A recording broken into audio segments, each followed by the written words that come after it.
Waalaikumsalam, berjumpa kembali bersama saya Sandro Jabrik Wong ganteng sak donya. Mohon untuk tidak menyebutkan nama dan identitas dalam percakapan ini karena percakapan ini saya naikkan dalam konten YouTube. Bagaimana Mbak apa kabar? Alhamdulillah sehat Mas. Wis di Indonesia ya, sudah aman, Oke. sempurna, Alhamdulillah aman.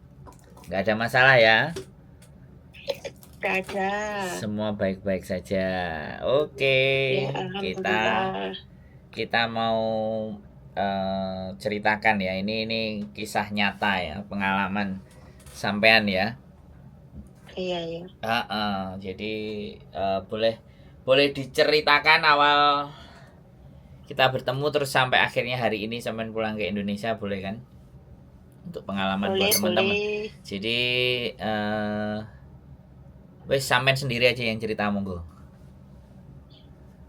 Berarti sampai awal ya Mas, dari awal Ya. sampai nganter aku kayak ke imigrasi kayak ya. Ketemu aja dulu. Ketemu waktu itu dulu ketemu di mana, terus seperti apa sampai alurnya. Jadi sekarang sampean sudah nyampe rumah.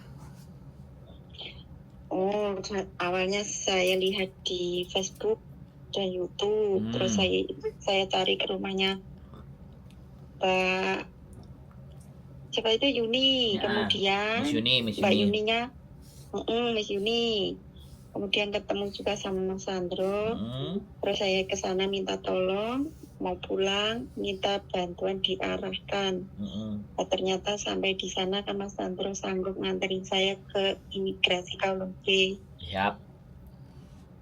Nah, kemudian pada tanggal berapa itu saya sudah siap ngabari Mas Sandro, kita ketemu di MTR mana itu Mas, lupa saya. Udah ketemu di MTR langsung. Iya wes, ketemu menuju di MTR gedungnya. terus menuju gedung imigrasi Kowloon B. Oke, siap. Terus di sana langsung diantar ke atas itu nyerahkan dokumen. Saya bawa paspor asli ya, paspor asli. Kalau ada lebih baik yang asli. Walaupun mati nggak apa-apa, dibawa aja. Kalau ada KTP ya sekalian. Disimpan juga nggak guna. Dibawa pulang juga nggak guna. Lebih baik diserahkan. Oke, terus? Biar proses lebih cepat. Di sana disuruh masuk, nanti ditanya mau nggak di loket itu, ditanya mau pulang apa mau stay di Hong Kong. Saya jawab mau pulang. Terus disuruh nunggu sebentar, kemudian dimintai nomor telepon sama alamat rumah yang ditinggali, ditulis di situ, kemudian disuruh pulang lagi dan dikasih jadwal ke Kowloon B lagi. Gitu. Pas tanggal itu selang 21 hari kan nggak salah, saya ada jadwal ke situ lagi. 3 minggu berarti ya? 3 minggu dari setelah menyerahkan dan laporan itu ya? Iya, tapi nggak tentu, biasanya ada yang lebih cepat. Oh, tergantung. Ada yang lebih cepat. Tergantung antrian. Siap. Siap, terus? Ya. Terus pada waktu yang ditentukan saya ke sana lagi, saya diwawancarai apa Mas, interview. Iya interview. Sampai lupa yo. Di interview apa itu kan ditanya apa itu selama di Hong Kong overstay berapa lama, terus alasan overstay kenapa. Tapi saya nggak ditanya kerja apa enggak, soalnya di situ ada penerjemah. Saya tinggal jawab iya apa tidak gitu aja. Jadi mempermudah, kalau jawab iya mempermudah apa itu proses ya. Tapi kalau misalnya kalau nggak cocok sama jawabannya, sampai bisa kita jawab lagi lain lagi, misalnya bukan begitu ya, nggak apa-apa. Terus setelah di interview selesai, terus sidik jari lumayan lama interviewnya. Sama nunggu sidik jari. Makanya kan saya bilang pertemuan berikutnya pakai jaket, sarapan. Iya, ya kan? Iya, dingin soalnya. Lah ya pakai jaket, sarapan ya toh. Pakai jaket, sarapan yang kenyang karena interview panjang, oke? Kira-kira berapa jam, Mbak? Interview? Kemarin saya jam 2:30, terus sampai Sampai malam Mas, sampai soalnya juga nunggu antrian sampai malam jam berapa ya? Enggak malam sih, sampai jam 5-an. Oh, 5. Udah tutup itu loh, udah tutup itu kan saya masih di dalam. Oh, ngabisin stok yang ada di situ. Soalnya masih di dalam, masih ada orang, jadi ditunggu sampai selesai lu di dalam. Terus Setelah itu pulang lagi. saya dikasih surat lagi, ya dikasih arahan lagi dari sana, suruh ke Madaoko. Iya, dikasih kertas kuning kayak gitu, diarahkan. Di situ tertulis kan saya berapa lama overstay itu, nanti tergantung overstay-nya berapa lama. Di situ ditulis kena denda sekian begitu. Terus imigrasinya menyarankan kalau tidak ada uang cukup bawa uang. Kalau nggak ada 1.000 ya 500, tapi kalau nggak ada 500 ya 100 juga nggak apa-apa gitu loh. Jadi kitanya adanya berapa ya itu. Yang mending saran saya jangan banyak-banyak gitu aja. Yang mending ada 200 ya nggak apa-apa, 100 juga nggak apa-apa. Mending begitu saja. Bawa duitnya yang dikit-dikit pas aja seadanya. Ya. Nggak semuanya dibawa. Iya, daripada nanti ya bisa diambil, tapi kan daripada ribet gitu loh. Nah setelah itu pas tanggalnya saya ke Madaoko, dan di sana saya cuma menyerahkan kertas itu sama ngasih jaminan uang itu ya. Terus diarahkan lagi saya ke Satin, ya pulang dulu, terus di jadwal lagi saya disuruh ke Satin gitu. Terus? Dan pas tanggal ke Satin itu diarahkan ke tempat pengacara dulu. Di sana ke tempat pengacara, terus di interview lah intinya, apakah Mbak E mau pulang, Mbak E overstay sekian lama, terus tinggal jawab iya gitu aja, menyerahkan diri. Oke lah. Setelah itu menunggu sidang. Berkasnya kan dibawa semua, terus menunggu sidang dan didampingi pengacara tersebut. Hari itu juga atau hari lain? Enggak, hari itu juga langsung sidang. Oke, siap. Tapi pas itu diomongi sama pengacaranya, nanti kamu siap-siap seandainya kamu di penjara gitu. Sekarang masih ada waktu, disuruh nelpon teman atau saudara yang bisa mungkin mau nitip barang atau pesan apa suruh ngambil barang di situ gitu loh. Terus ya wes bisa telepon teman terus sambil nunggu sidang. Nunggu sidang lumayan lama soalnya berhenti gitu Mas, terus sampai habis jam makan siang itu baru dilanjut. Di situ juga lama sidangnya kan bareng-bareng, nggak sendirian ya sama kasus lain. Jadi lumayan lama. Setelah proses sidang ya kemudian dipanggil atas nama saya dan bahwa dinyatakan menyerahkan diri atas nama sekian sekian.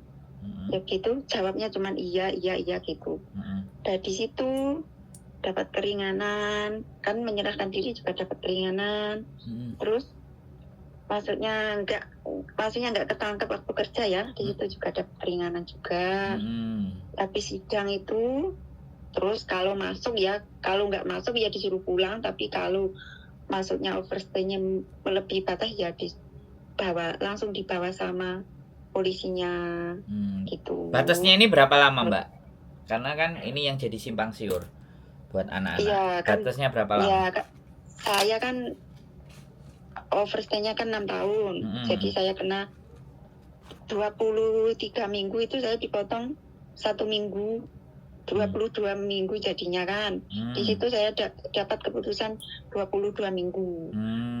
Terus setelah di Satin itu kan saya masih dibawa ke mana itu? Laiciko. Di sana ada barengan mungkin ngambil orang lagi ya, mungkin sekalian dibawa ke Lowu.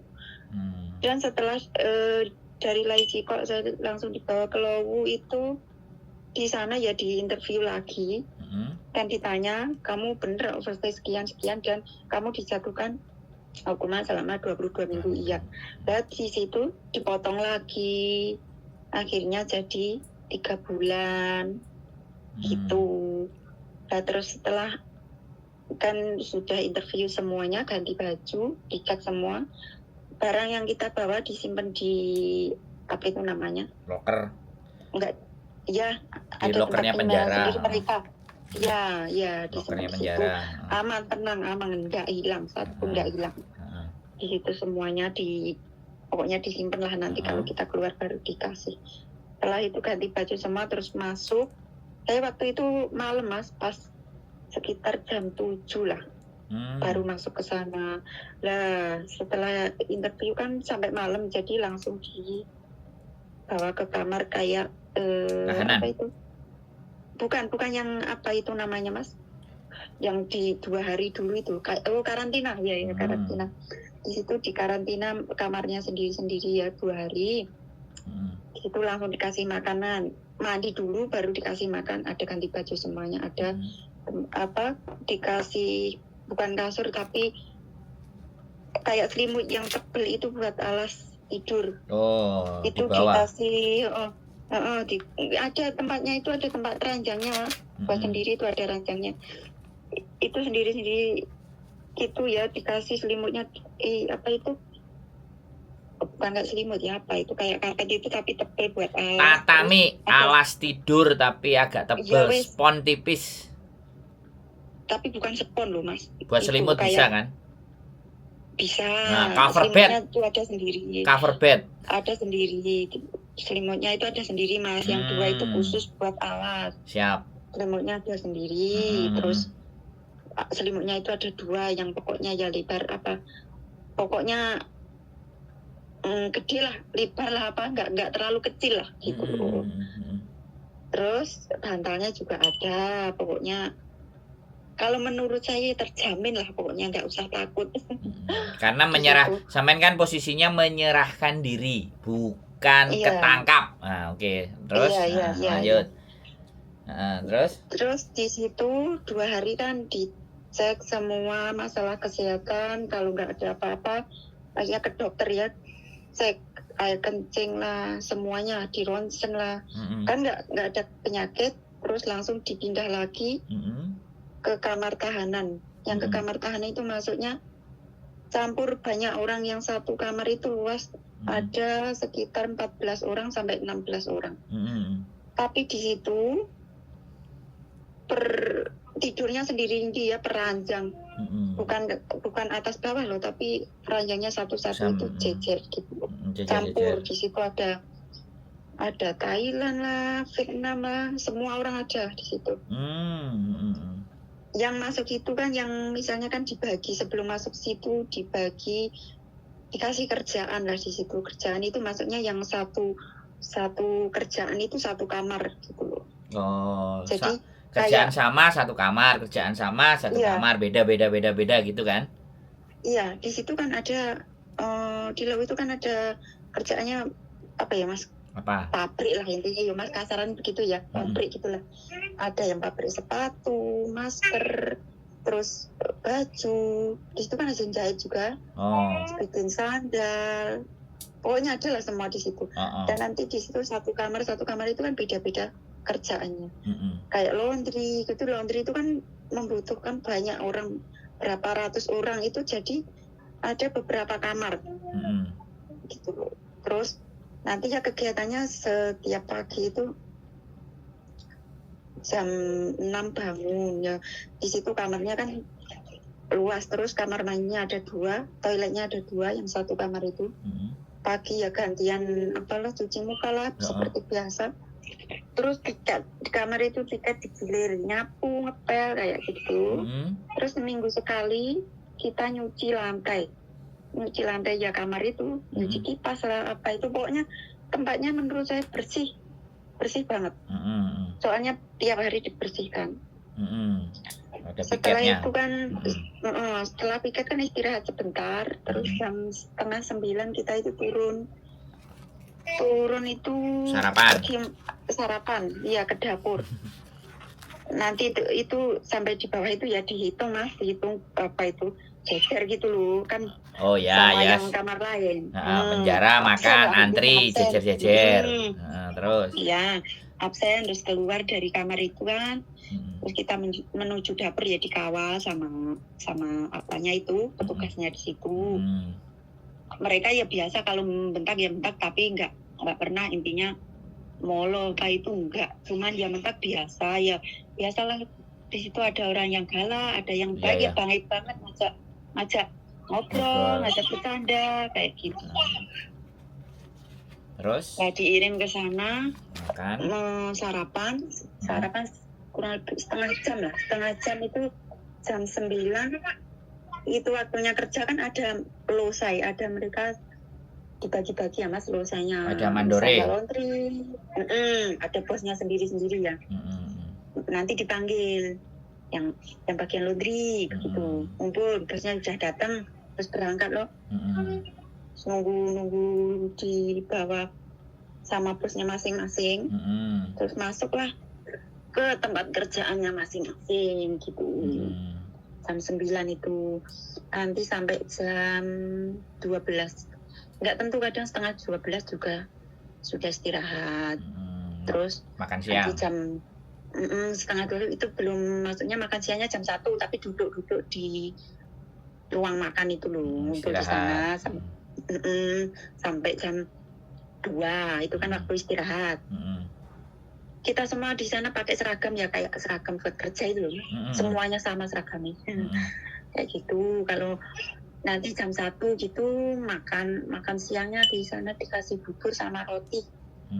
Kadang ya bubur manis, kadang ya bubur tawar asin kayak gitu. Ya kayak gitu tiap hari ya. Kalau menurut saya cukup kenyang lah. Soalnya porsi saya enggak banyak ya. Oke, siap. Pagi juga nasinya juga oke lah, banyak banget soalnya enggak. Saya cuma habis setengah itu udah mending loh. Soalnya banyak nasinya. Terus lauknya lauk biasa lah seperti orang Cina ya, masakan Cina itu apa lah ya. Sayurnya juga lumayan banyak. Dagingnya juga ada, kalau nggak daging ya paling telur kayak gitu. Terus nanti kan jam 2 kita berangkat kerja lagi, dipanggil sama bosnya masing-masing gitu loh. Terus sampai nanti jam 5. Jam 5. Kadang setengah 5, kadang jam 4 itu kalau kerjaan udah selesai ya wes kita saukung. Diantar ke tempat makan lagi. Ke tempat makan lagi. Di situ nanti jam setengah 6 kita makan sore, itu buat makan malam lah intinya. Itu makan lagi. Nanti sampai jam 6 begitu, jam 6 kita setelah makan sore itu kita dibawa ke apa itu kamar itu Mas, mau dibawa ke arah kamar tidur kita. Tapi sebelum masuk kamar kan, pas setelah makan itu kan dibawain susu sama roti gitu loh. Nanti dibagi sebelum masuk ke kamar masing-masing. Itu buat cemilan malam ya, mungkin kalau lapar ya. Kalau kelaparan. Kan iya kan masih sore makannya, setengah 6 kan udah makan. Jadi mungkin buat jaga-jaga, intinya begitu ya mungkin. Tapi lumayan kenyang lah itu makannya. Lah setengah 6 nanti pembagian roti sama apa itu sampai jam setengah 7 di depan kamar itu, belum masuk kamar. Nanti setelah jam setengah 7 itu baru masuk kamar. Terus kita antri mandi lah, apalah, udah istirahat loh, terserah mau ngapain di situ di kamar. Kayak gitu.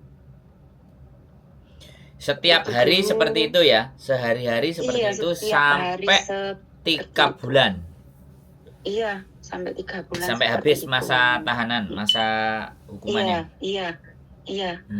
Dan di situ setiap pagi, siang, sore itu ada petugas obat yang keliling. Kalau misalnya sakit kepala, sakit perut, pokoknya sakit apa aja boleh minta obat di situ. Pas kelilingnya juga di tempat makan, kalau malam ya di kamar, itu 4 kali.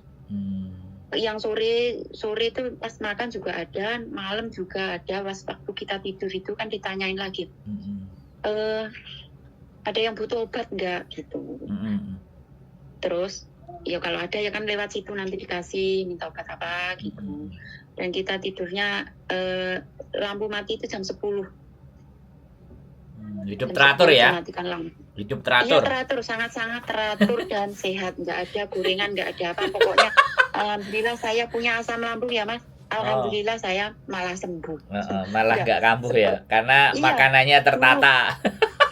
Iya, rutin juga. Soalnya dulu saya punya asam lambung di luar itu parah. Iya, Saya iya. kerja di luar itu malah nggak sempat makan, nggak apa. Jadinya makannya salah-salah. Kadang malah cuma makan sekali sehari. Lah di situ kan teratur. Oke, dan sampean menjalani itu sampai 3 bulan dan di endingnya, nah ini kita udah Dan bicara proses, terus iya. di endingnya bagaimana? Menjelang sampean selesai masa tahanannya?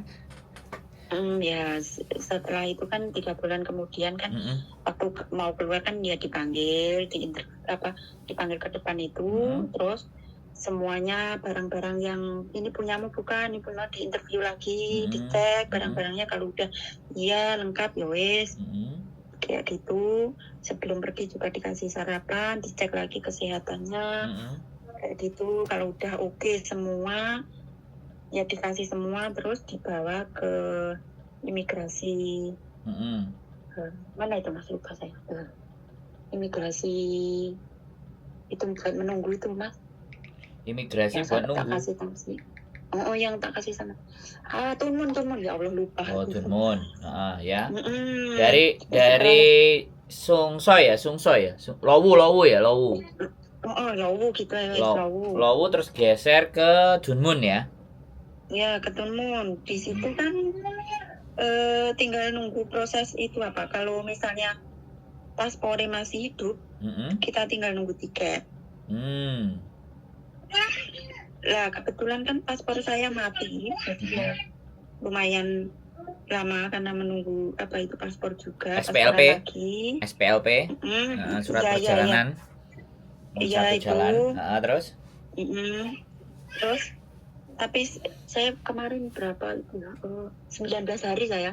Tapi tergantung nasib ya, nggak ada yang cepet, ada yang lama. SPLP. Terus masing-masing. Jadi gara-gara sampean paspornya udah mati, artinya proses untuk keberangkatan pulang itu agak lebih lama. Bukan itu paspornya, bikin SPLP-nya karena mati. Jadi prosesnya agak lambat mungkin ya. Tapi termasuk cepat lah, 19 hari saya menunggu itu termasuk cepat loh Mas. Yang lain itu ada yang hampir 2 bulan itu belum pasporan, belum buat SPLP itu. Ya nggak tahu ya, mungkin tergantung nasib ya. Sebentar. Ini sama-sama Indonesia apa sama negara lain? Negara lain kan? Indonesia juga sama, Indonesia juga. Indonesia semua. Negara lain campur di situ. Yang di Tunmun itu. Yang di Tunmun? Campur Mas, campur. Ada Thailand, ada Vietnam, ada Kamboja, Afrika, semua di situ. Tapi untuk pembuatan SPLP artinya sampean sebarengan orang Indonesia ada berapa? Iya, Indonesia semua. Gitu. Barengan saya itu banyak kemarin. Ada 8 orang. 8 orang ya. Dan iya. ke-8-8-nya mati atau sampean tok yang mati atau ada yang mati, ada yang hidup? Semua. Mati semua. Paspornya mati semua ya. Nah, itu yang jadi 19 hari itu bareng 8 orang itu. Itu enggak. Ada yang di situ lama. Ada yang di situ lama, bahkan yang bareng saya itu ada yang hampir 2 bulan baru bareng saya pasporan, 1,5 bulan atau berapa itu, saya juga enggak, kurang itu ya. Ada yang minta pulang tapi ada yang meminta stay di Hong Kong tapi nggak dikabulkan, jadi dipaksa pasporan gitu loh. Saya juga kurang paham itu, nggak tahu kenapa, katanya mau ngambil apa itu paper itu loh Mas. Nah, ternyata yang bareng saya itu yang di situ 3 bulan itu malah disuruh pasporan, katanya prosesnya sekarang begini gitu. Tapi nggak tahu itu bagaimana, wong saya setelah pasporan itu cabut, nunggu ya? 9 hari. Nggak nunggu berapa hari tuh, hampir 3 minggu. Ya itu baru saya dapat tiket. Tiketnya free. Tapi berarti nggak free ya. Gini masalah tiket, kalau ditanya mau beli sendiri atau nunggu dibelikan, mending kita nunggu, jangan beli sendiri, sayang uangnya. Tapi soalnya petugas sana pun mengarahkan untuk menunggu. Tapi Nggak usah kalau beli sendiri. Tapi kalau beli sendiri, no problem kan? Lebih cepat kan? Enggak sama Sama saja aja. Mas, paling selang 1 sampai 2 hari. Oh. Soalnya gini Mas, saya pernah ngomong saya mau beli sendiri, tapi gini, saya mau beli sendiri tanggal sekian, nggak bisa. Harus nunggu keputusan dari sana. Nah sayang kan uangnya, misalkan tiket saya dibelikan tanggal 25, terus saya suruh beli tanggal 23. Nah tinggal nunggu 2 hari apa itu loh Mas. Oh. Ya mending nunggu 2 hari daripada kehilangan uang segitu. Oh. Artinya Ya itu. Artinya apapun yang kita lakukan keputusannya pada mereka. Lah kalau kita keluar dulu terus kemudian beli tiket pada saat di luar nggak dikasih. Lah ini beda lagi Mas. Kemarin kan ya interview itu pas datang itu juga ditanya, kamu ada tempat tinggal nggak? Maksudnya nanti seandainya kamu disuruh nunggu di luar, dimintai nomor telepon sama alamat. Itu pun nggak semua orang boleh ternyata. Oh. Ya apa itu ya? Kalau proses saya dulu loh ya, yang sekarang saya nggak tahu loh ya, yang saya alami. Ya sampean alami aja, kita nggak perlu bandingin orang lain. Yang sampean alami aja. Yang itu, yang ibu-ibu yang bareng saya kan saya interview di situ, ada ibu-ibu juga diinterview lagi di situ, itu sudah 1 bulanan ya, belum pasporan katanya begitu. Lah bareng lagi sama saya diinterview gitu. Lah ternyata saya di situ berapa hari kemudian ibu-ibu disuruh keluar, disuruh nunggu di luar, belum pasporan. Ya itu nggak tahu kenapa kok malah saya minta nunggu di luar itu nggak dikabulkan, tapi ibu itu yang nggak meminta malah disuruh keluar gitu. Saya juga bingung, nggak tahu imigrasi itu gimana, orang yang minta keluar aja nggak dikasih, tapi yang nggak mau keluar malah disuruh keluar kayak gitu. Ya anehnya kan di situ. Ya berarti proses interview itu yang menyebabkan keperbedaan interview, hasil interview. Mungkin kan semuanya ditanya nanti, misalnya sampean disuruh nunggu di luar gitu kan, ada alamat yang yang dituju sama nomor telepon yang bisa dihubungi gitu, ada gitu. Kayaknya langsung jawab ada. Ya semuanya di interview begitu. Jadi misalnya kalau hari ini kamu keluar nunggu di luar gitu kan, sudah ada alamatnya itu, udah ada nomor telepon yang bisa dihubungi, jadi langsung bisa keluar gitu. Terus yang kemarin saya juga pulangnya bareng ibu-ibu itu yang disuruh nunggu di luar itu ternyata. Oh bareng malahan ya? Iya. Harinya bareng. Itu, tapi ibu itu bisa di luar, sampai di dalam. Iya. Iya. Oke terus? Gitu. Terus akhirnya? Akhirnya nunggu. Tak jelasin di dalam ya, di dalam itu ngapain di situ ya. Kalau yang di Dunmun, ngapain 19 hari? Iya, yang di Dunmun itu tak jelasin. Kan masuk situ di interview terus nunggu proses, kan di situ nggak disuruh kerja kayak di Lowu. Di situ cuma kita nunggu jam itu kan, bangunnya agak siang, yang di situ jam 7 lampu baru nyala. Dan jam 7 itu belum semuanya bangun ya, tapi di situ bebas, pagi bisa mandi, bisa apa itu 1 kamar. Kalau kamarku dulu 1 kamar itu 22 orang.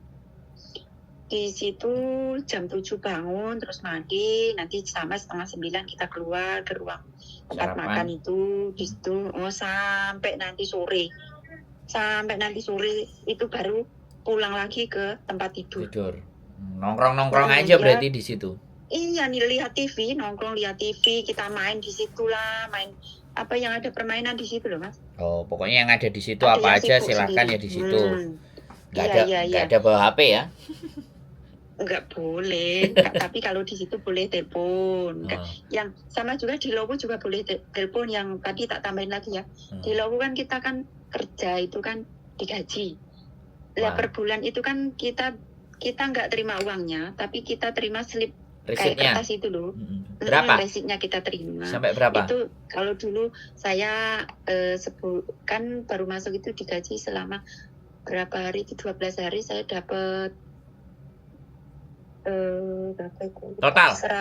total aja 3 bulan. 3 bulan ada kan? 3 bulan. Lah udah itu kok Mas. 1 bulan dulu saya 200 224, terus naik lagi jadi 300, terus naik lagi gitu. Terus total itu kan udah tiap bulan itu kan saya beli biskuit lah, beli apa ya, orang temennya banyak ya Mas, buat makan bareng-bareng kayak gitu kan. Oh boleh? Kalau di sana itu boleh, minggu itu kan libur ya Mas, minggu itu libur itu nggak boleh di kamar, kita nonton TV, kita nyiapin meja, kursi itu boleh. Oh. Terus beli makanannya di mana? Ya di situ ada kantin. Enggak, cuman kita nulis di situ kan ada beli apa di contreng gitu. Sekarang udah pakai yang kayak TV itu, nanti kita tinggal ngetik. Kita contreng, kita tulis wes. Nanti tanggal sekian kita terima apa itu barangnya yang kita beli itu loh Mas. Kayak biskuit, kayak sabun, sampo. Beberapa hari ya? Beberapa hari dari ngetik-ngetik itu. Misalnya kita tanggal 25 gitu kita nerima resip itu kan. Terus berarti nanti gajian kita tanggal 3, atau tanggal 5, atau tanggal 6 gitu kan. Antrian, menurut antrian. Soalnya banyak Mas, di situ ada sekitar 1.500-an dulu ya orang. Jadi kita nunggu antrian. Gaji total 3 bulan. Kalau sampean total semuanya dapat duit berapa? Ya aku nggak ingat Mas kalau total semua, tapi aku keluar itu bawa uang 1.000 Mas. keluar dari sana masih ada sisa uang 1.000. Ke Dunmun itu masih sisa 1.000. Iya, ke Dunmun itu. Bisa dapat 4.000 nggak kira-kira? Atau 3.000? Ya, kalau lama dapat lebih Mas, kalau lama. Ya, kalau di situ mungkin kan sampean 3 bulan nih. Sampean 3 bulan nggak nyampe. Jadi sampean dapat sisanya 1.000. Nggak tahu ya sampean belanjain berapa pokoknya sampean pegang 1.000. Terus? Iya. Mungkin kalau di total mungkin ya sekitar, ini perkiraannya soalnya saya agak lupa ya. Estimasi. Ya paling 2.000-an ya. Kalau 3.000 nggak nyampe, kurang sedikit. 2.000 sekian lah, 2.000 kurang plus. Sedikit, iya. Oke, 3.000 kurang dikit, oke lah. Iya. Siap. Berarti taruhlah 1.000 sebulan. 3 bulan 3.000 lah. Gampangannya gitu. Gampangannya mikir begitu. Ya, tapi kalau yang kembali lagi ketemu ya, yang tadi di situasi di Tunmun. Yang di Tunmun itu kan kita cuman duduk aja, nyantai, terus main, lihat TV sampai sore, itu kan 6:30, kita baru masuk kamar lagi, ya seperti biasa itu mandi, terus ya wes tiduran sampai malam. Nanti ya sama ada obat yang keliling kayak gitu. The last of the day, di hari akhir menuju sampean pulang bagaimana prosesnya? Ya nanti kan dikabari ya sebelum 3 hari atau 4 hari sebelum kita udah dapat tiket itu dikabari, nanti kamu tanggal sekian dipanggil kan, kamu terbang gitu. Nanti kamu ada barang nggak di luar, atau temanmu mau nganter gitu ke sini, atau temanmu mau nganter ke bandara kayak gitu. Nah, kebetulan kalau misalnya temennya bisa ke bandara, ya lebih baik nganter ke bandara, Mas, kan kita bisa ngobrol, kita bisa pelukan, misalnya begitu. Ya mending ke bandara aja saran saya kalau ada temen loh. Kalau saya diantar ke bandara kemarin, jadi teman saya di situ bisa nyantai lah, duduk di situ ngobrol, terus nganter sampai saya mau masuk ke. Nah, dari Dunmun diantar ke penjara, dari penjara Dunmun diantar ke bandara itu pakai mobilnya di Dunmun ya? Iya, tapi kita nggak diborgol. Kita dikawal tapi nggak diborgol. Dikawal aja. Iya, dikawal. Sampean berapa orang? Barengannya berapa orang?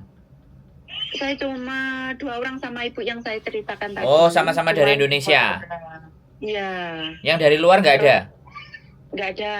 Cuman 2 aja ya? Ada di situ tapi saya nggak kenal. Ada laki-laki Mas, nggak kenal saya. Dari luar? Tapi bareng juga. Iya. Orang mana saya juga nggak paham itu. Pokoknya luar. Tapi jadi kita beda pesawat loh ya. Beda pesawat loh ya. Iya, maksud saya ke bandaranya dari Dunmun itu loh, sampean berdua berarti kan? Berdua dari ibu itu, terus ketambahan laki 1 yang juga dari Dunmun itu. Nah ya, dari Dunmun itu 3. Jadi ibu tadi itu nggak langsung ke bandara, tapi dia ke Dunmun. Maaf salah masalah. Ibu itu ke bandara, ya Allah, ke bandara Mas, maaf Nah salah. ya Ke ibu bandara kita kan ke ketemu di bandara bandara. sampean berdua sama laki-laki itu yang nggak tahu Iya iya, dianterin mobil iya iya. penjara dari Dunmun ke bandara kan gitu tuh. Iya, Terus habis terus nyampe bandara diikuti, kemudian boarding diikut kan berarti karena semen kan kemarin ngasih gambar itu semen boarding sendiri kan, bukan petugasnya yang boarding kan? yang kemarin saya ke itu ya semua kan dipegang sama itu mereka yang ngedaftarin, mereka yang itu kita tinggal mereka yang masuk saja, boarding. menunggu arahan. Menunggu arahan saja. Mereka yang Semua boarding. mereka yang ngurus. Oke. Mereka boarding, semuanya pegang boarding, terus dikasihkan sampean, terus sampean masuk ke imigrasi itu kan? Iya. Terus masuk menunggu ke pesawat kan gitu tuh. Itu pun kita mau ke pesawat itu baru lepas. Nggak Berarti yang awal ikut masuk juga. Masuk ke situ ganti pengawal lain yang di pesawat yang di dalam. Pengawal yang di dalam. Oke. Di situ di tempat duduknya juga sudah siapin yang di bagian sana, pokoknya begitulah intinya dikawal itu. Terus nanti juga kalau sudah mau turun itu juga harus menunggu petugasnya dari Indonesia. Itu nanti jangan keluar dulu ya, nanti tunggu yang petugasnya gitulah. Baru nanti kamu keluar, ikut. Misalnya kamu keluar, oh ya kita bareng sama itu, baru sampai di Juanda itu kita lewatnya beda loh Mas sama yang biasa resmi itu. Ya itu kita pulangnya yang ya sama jalannya, cuman ada batas gitu loh Mas, nggak bisa kelihatan, cuman jalannya itu yuk menujunya sama, cuman ada jalur beda. Singketani lah itu loh Mas, mono iku lho apa lah.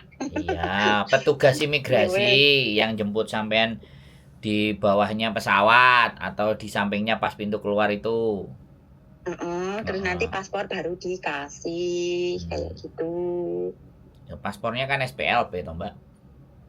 Iya baru dikasih. Jadi kan dari awal sampai naik itu kan nggak pegang, jadi mereka yang pegang pas kita mau sudah sampai di Juanda itu turun itu baru dikasih surat-suratnya. Jadi kan petugasnya yang di Hong Kong itu ngasih ke pramugari pesawat, dipegang pramugari pesawat. Pramugari pesawat ngasih petugas imigrasi yang di Indonesia. Terus sampai diarahin ke petugas imigrasi Indonesia. Terus sampai dilewatkan jalur yang berbeda, terus sampai keluar kan gitu tuh. Soalnya kalau dari bandara aku sudah pernah, karena aku kan 5 kali dideportasi juga. Saya udah pernah kalau pulang ke Indonesia. Tapi gini loh Mas, kok saya itu wiranya kok nggak dapat penjelasan bahwa gini, kamu dideportasi sekian tahun itu nggak ada, tapi kemarin yang di bandara mana itu? Juanda itu ngomong gini, imigrasinya ngomong kayak gini, nggak apa-apa, ini paling 1-2 tahun kamu boleh masuk Hongkong lagi loh, ini nggak masalah ini, katanya begitu. Terus saya tanya lagi gini, lah misalnya ini kan nggak tahu kapan boleh masuk kan gitu.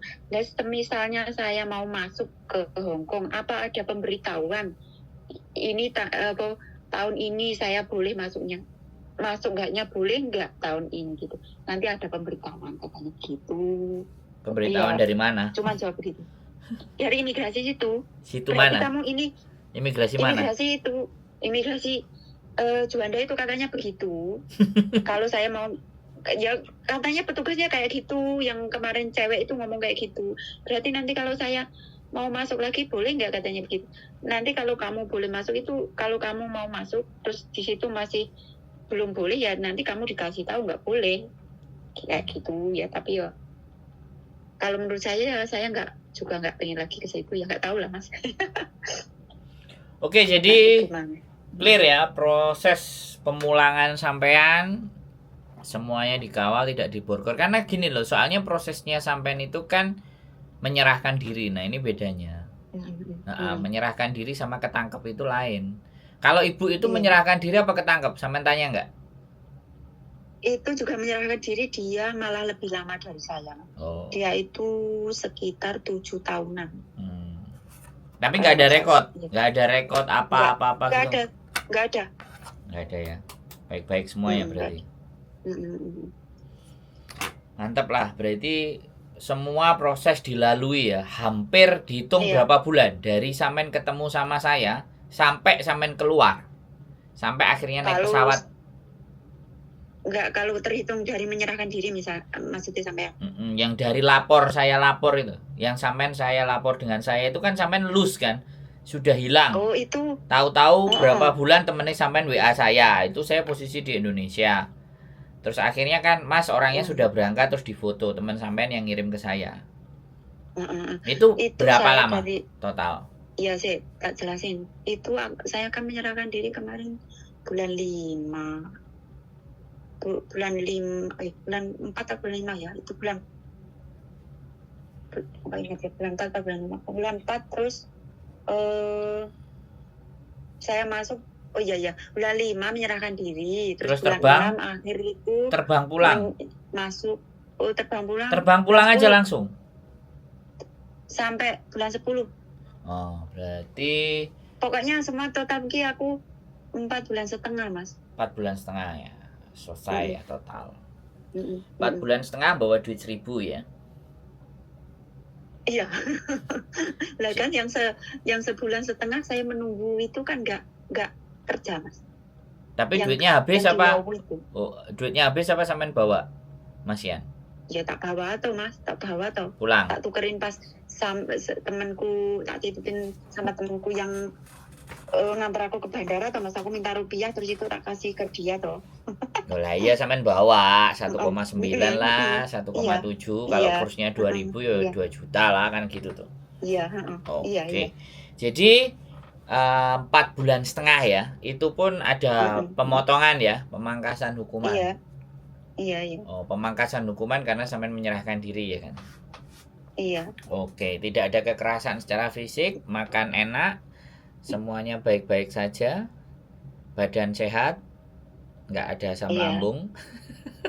Ya alhamdulillah malah sembuh soalnya jadi hidup sehat. Oke, sekarang terakhir ya. Apa yang bisa sampean sampaikan kepada teman-teman yang ada di Hong Kong? Karena ini sampean kan orang yang menjalani. Jadi informasi ini bukan abal-abal tapi sampean sendiri yang menjalani. Ada pesan nggak buat teman-teman bagi yang overstay atau seperti apa? Atau pesan lah buat dari sampean mengenai kehidupannya sampean ini, terus akhirnya di penjara proses terus pulang. Ada pesan-pesan nggak buat teman-teman yang bisa sampean sampaikan? Monggo. Ya, gini. Kalau menurut saya kalau yang overstay ya lebih hati-hati, jangan sampai ketangkep di kerjaan. Lebih hati-hati pokoknya kan sekarang rawan ya. Lebih baik nanti menyerahkan diri saja, lebih ringan daripada nanti ketangkep di kerjaan lebih lama. Ya di penjara ya emang terjamin, tapi namanya orang di penjara beda, Mas, rasanya tetap beda. Ya kayak gitu saya juga disimpan uangnya baik-baik, ngumpulin uang sebanyak mungkin. Jadi ya kan nanti kan nggak bisa proses lagi ke sini ya, sayang banget. Jadi manfaatkanlah waktu sebaik mungkin. Uangnya juga disimpan, ditabung. Jadi jangan sampai pulang nanti menyesal. Nggak kan kalau sudah di Indonesia kan nggak terima gaji sebesar itu doh. Jadi ya itu disimpan uangnya. Nanti bisa buka usaha di Indo gitu. Jaga baik-baik gitu aja ya. Iya. Jangan sampai sia-sia lah kita US di situ, terus sia-sia kita uangnya dihabisin di situ, sayang banget, sangat sayang sekali. Jadi lebih hati-hati gitu. Sudah OS, manfaatkan. Jadi jangan buat hura-hura, jangan buat yang nggak benar, karena tidak akan selamanya terus kita akan stay gitu kan. Suatu saat pasti harus pulang karena overstay. Sip, berarti tidak semengerikan apa yang mereka ceritakan ya. Jadi baik-baik semuanya, sehat dan pulang. Cuman ya itu tadi masih tanda tanya besar apakah masih bisa balik ke Hong Kong atau tidak kan, seperti itu. Iya. Ya nggak apa-apa, misalnya nggak bisa ke sana kan ya masih ada negara lain. Masih ada Singapura, masih ada Taiwan. Iya, tapi kalau menurut saya lebih baik cari uang sebanyak mungkin, kita buka usaha di Indonesia. Oke. Jadi jangan selamanya kita Mbak Budi negara orang gitu. Siap. Wis. Terima kasih Mbak E sudah bercerita Ya. pengalaman sampean overstay dan menyerahkan diri 6 tahun ya, overstay 6 tahun dan menyerahkan diri. Alur prosesnya sudah sampean ceritakan. Silahkan dipahami sendiri dan dipahami masing-masing.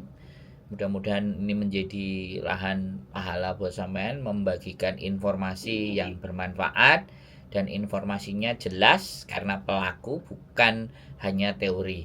Jadi ini yang sebenarnya saya harapkan. Jadi buat teman-teman semua yang membutuhkan informasi boleh tonton dari awal sampai akhir.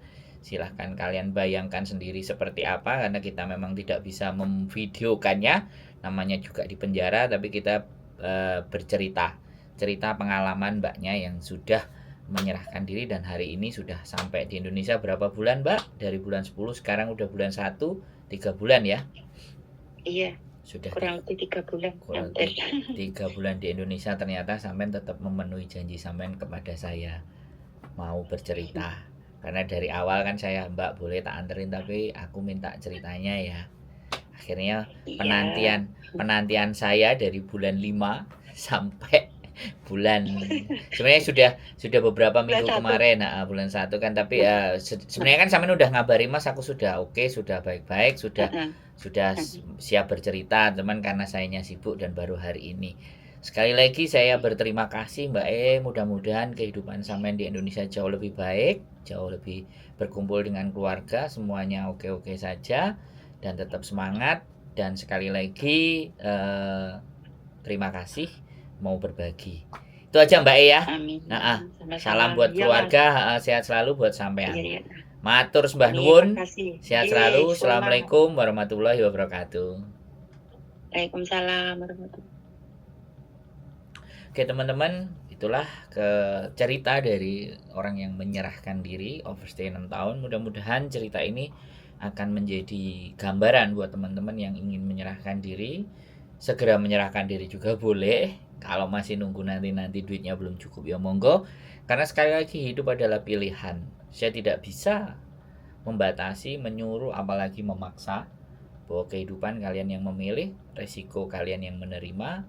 Saya hanya sebagai pendengar cerita kalian semuanya. Keep stay tune my YouTube channel and see you next video. Bye bye.